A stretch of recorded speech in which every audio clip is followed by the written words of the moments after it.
దేశంలో పెద్ద జాతరలు ఏవంటే టక్కున యాదికొచ్చేటి రెండే రెండు. ఒకటి కుంభమేళ, రెండోదేమో సమ్మక్క జాతర.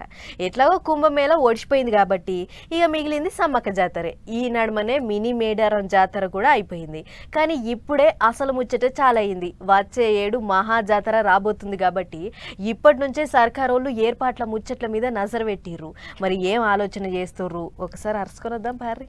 మేడారం పెద్ద జాతర కోసం సర్కారోళ్ళు తయారైతుర్రులో వచ్చేడు ఫిబ్రవరిలో అయ్యే ఈ మహా జాతరకు ఇప్పటికెంచే పనులు చాలు చేయాలని చూస్తుర్రట.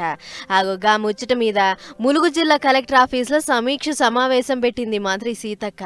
నిరుడు ఎట్లెట్లా చేసినాము, ఏం తక్లీఫ్లు అయినాయని అత్తాపత్తా అరుచుకుంది. అటెంక వచ్చేసారి ఇంకెట్లా చేద్దామన్నట్లు అధికారులను అడిగింది. ఏదో మున్పటి లెక్క 2 నెలల ముందు పనులు చాలు చేస్తాము, తూతూ మంత్రంగా ఓడిపిస్తామనంటే కుదరదు. ఖచ్చితంగా 6 నెలల ముందే పనులు చాలు చేయాలి, చేసే పనులన్నీ బందోబస్తు ఉండాలి అని ఆర్డర్ వేసింది.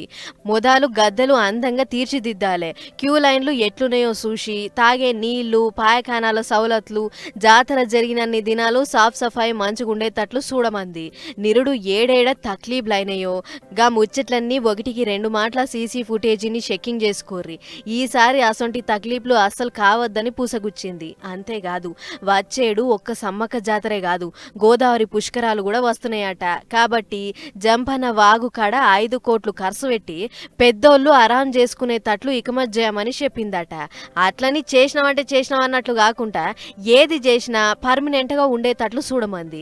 పోయిన జాతర అప్పుడు మిగిలిన 50 కోట్లను మళ్ళా వచ్చే జాతర కోసం ఖర్చు పెడతారట.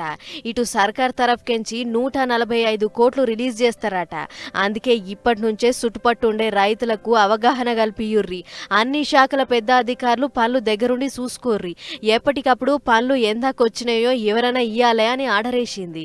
మరి 9 నెలల ముందే మంత్రి మేడం అధికారులను గింత హుషారు చేస్తున్నదంటే ఇక పనుల రుబడి ఏ పాటి ముంగడ పడుతుందో చూడాలి అని అనుకుంటుర్రు ఈ ముచ్చట చూసిన పబ్లిక్.